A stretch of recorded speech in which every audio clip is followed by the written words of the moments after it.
La introducción de los tugboats en el combate militar en la década de 1920 fue un cambio radical. Un vehículo anfibio con la capacidad de maniobrar tanto en tierra como en el mar. Un auto tan revolucionario que algunos historiadores creen que ayudó a los aliados a asegurar la victoria en la Segunda Guerra Mundial. Pero casi 60 años después y modificados para turistas, se han hecho conocidos como trampas mortales tras la muerte de casi 40 personas en los últimos años. El 19 de julio de 2018, un tugboat que transportaba a 31 personas se volcó en Table Rock Lake bajo condiciones casi de huracán. 17 personas murieron cuando el tugboat se hundió debido a una tormenta que se aproximaba. La excursión de 70 minutos normalmente comienza en tierra con un recorrido por los sitios turísticos de Branson, pero la sobreviviente tía dice que el operador del tour indicó que harían primero la parte del lago del recorrido, ya que se pronosticaba clima tormentoso. Menos de 30 minutos después, el vehículo anfibio se hundiría hasta el fondo del lago. Según los sobrevivientes, el capitán Scott McKee señaló la ubicación de los chalecos salvavidas, pero sostuvo que los pasajeros no los necesitarían. Ni la ley federal ni la de Missouri requieren que los pasajeros usen chalecos salvavidas en embarcaciones comerciales.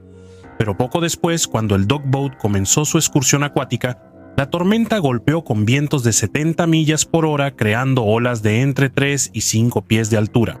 Coleman estaba sentada cerca del frente del tugboat y dijo que no sospechó de inmediato que hubiera peligro cuando las embarcaciones empezaron a moverse de arriba abajo en las aguas turbulentas. Ella dice que les dijeron a los pasajeros que permanecieran sentados cuando las olas fuertes empezaron a golpear el bote.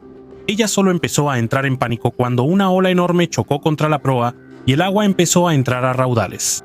Coleman luego chocó contra algo duro cuando el bote empezó a llenarse de agua. Pronto perdió de vista a todos cuando el agua la rodeó. Lo último que escuchó antes de que el bote se hundiera fue la súplica desesperada de su cuñada para que agarrara al bebé. Coleman y su sobrino de 13 años, Donovan, fueron los únicos 2 miembros de la familia de los 11 que sobrevivieron. Su esposo, sus 3 hijos, su suegra y su suegro, su sobrino, su cuñada y su tío, todos se hundieron con el bote. Al mismo tiempo, Lauren Smith, de 14 años, estaba en el bote anfibio con su padre Sam, de 53 años, y su hermano Lance, de 15 años. La familia de Arkansas estaba en sus vacaciones anuales en Branson y querían dar un paseo en bote anfibio. Sin embargo, su madre Pam se quedó en tierra. Lauren dice que el clima se veía bien y el agua parecía tranquila antes de que partieran en el bote anfibio. Pero poco después de dejar la tierra, el clima empeoró cuando fuertes oleajes comenzaron a golpear la embarcación. Su madre, Pam, dijo que su esposo la llamó justo antes de que el bote se hundiera, diciéndole que la situación no se veía bien y que la amaba. Nunca volvería a ver a su esposo ni a su hijo con vida. Otra sobreviviente, Alicia Dennison, de 12 años, de Illinois, dice que su abuela Leslie Dennison murió mientras intentaba salvarla. Sintió que Leslie la empujaba hacia arriba desde abajo, hacia la superficie, mientras el barco se hundía. Gillian Collins, de 15 años, estaba en el barco con su familia y dijo que las ventanas estaban selladas y que los pasajeros quedaron atrapados brevemente bajo el toldo del barco mientras se hundía. Según los informes, el capitán logró soltar el toldo, permitiéndoles nadar hacia la superficie. Según su padre, Shane, le tomó todas sus fuerzas nadar hacia la superficie, ya que el barco que se hundía estaba succionando a las personas hacia abajo. Milagrosamente, toda la familia Collins, compuesta por 9 personas, logró sobrevivir a la terrible experiencia. El testigo presencial Braden Malaski estaba en el barco de espectáculos Branson Belle cuando vieron la embarcación anfibia. Él estaba grabando en la cubierta y capturó los últimos momentos antes de que el barco se hundiera. Su breve video muestra cómo las ráfagas de viento estaban provocando que las olas pasaran por encima del barco, con el agua a solo unos centímetros de las ventanas. La grabación termina segundos antes de que, según se informa, el barco volcara. Testigos presenciales dijeron que los pasajeros cayeron fuera de la embarcación mientras el barco se hundía. El capitán del Branson Belle lanzó alrededor de 60 chalecos salvavidas al agua, esperando que los pasajeros dispersos de la embarcación anfibia pudieran mantenerse a flote hasta que pudieran ser rescatados. Trágicamente, 17 personas perdieron la vida esa noche cuando el barco se hundió, a tan solo 250 pies del muelle. Los dueños de la compañía de embarcaciones anfibias Ripley Entertainment dijeron que nunca habían tenido un solo accidente en más de 40 años de operación. El presidente de la compañía, Jim Pattison Jr., culpó a la aparición repentina de la tormenta por la tragedia, pero el Servicio Meteorológico Nacional emitió una vigilancia de tormenta eléctrica severa. advirtiendo sobre vientos de más de 70 millas por hora alrededor de las 11:20 de la mañana, casi 8 horas antes de que el barco se hundiera. Mientras la tormenta se dirigía a Branson, los servicios meteorológicos emitieron una segunda advertencia de tormenta eléctrica severa alrededor de las 6:30 p.m., justo media hora antes de que el barco se hundiera en el lago Table Rock. Los testimonios de los sobrevivientes también contradicen la idea de que la tormenta apareció de la nada, ya que el capitán les dijo antes de salir al recorrido por el agua que se esperaba una tormenta. 5 días después de que el barco se hundiera, las operaciones de recuperación sacaron los restos a la superficie para una investigación adicional por parte de la Junta Nacional de Seguridad en el Transporte, mejor conocida como la NTSB. La NTSB tardaría otros 2 años en publicar el informe sobre sus hallazgos. Determinó que la causa probable del accidente fue la operación continua de los recorridos acuáticos por parte de Ride the Docks Branson, a pesar de las advertencias de tormentas severas. También responsabilizó a la Guardia Costera por no implementar flotabilidad de reserva en los vehículos anfibios. Eso es básicamente la superficie del área del barco por encima de la plano de flotación que se puede sellar contra el agua para aumentar la flotabilidad de la embarcación. Además, se culpó a la Guardia Costera por no tomar medidas contra los vehículos con toldo fijo que dificultaba la salida de los pasajeros. La NTSB dijo que el no implementar 22 recomendaciones hechas después de un accidente de un vehículo anfibio turístico en 1999 que mató a 13 personas en Arkansas contribuyó significativamente al accidente. Se descubrió que solo se cumplieron 9 de las 22 recomendaciones y que los defectos de diseño, como la insuficiente distancia de franco-bordo entre la cubierta y la línea de flotación, así como los toldos instalados en la parte superior, seguían siendo un peligro para la operación de los vehículos anfibios turísticos.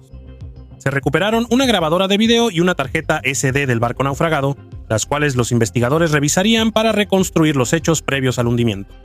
El informe mostró que el capitán concluyó una charla de seguridad aproximadamente 10 minutos antes de que aumentara la ráfaga de viento, detallando la ubicación de las salidas de emergencia y los chalecos salvavidas. Menos de 3 minutos después, se escucha al capitán haciendo una llamada por radio y segundos después, suena una alarma de sentina, la cual aparentemente el capitán silenció. Se puede escuchar una segunda llamada por radio donde relata que ocasionalmente entraba agua al compartimiento de pasajeros antes de que el audio se cortara. Se cree que el vehículo todavía estaba en la superficie del agua en el momento de esa última llamada.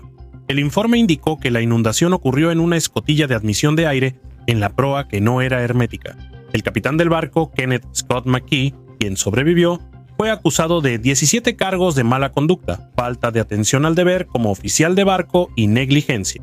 Cada cargo representa una vida perdida en el accidente. Un año después, el gerente general de Ride the Docks Branson y el gerente de turno en ese momento fueron incluidos en la acusación. A los 3 también se les acusó de homicidio involuntario. Pero en abril de 2022, el tribunal desestimó todos los cargos contra los hombres. Según el juez de Missouri, las características únicas del vehículo anfibio llevaron a su rápido hundimiento. También se descubrió que los empleados usaban el radar de una empresa meteorológica privada para los reportes del clima.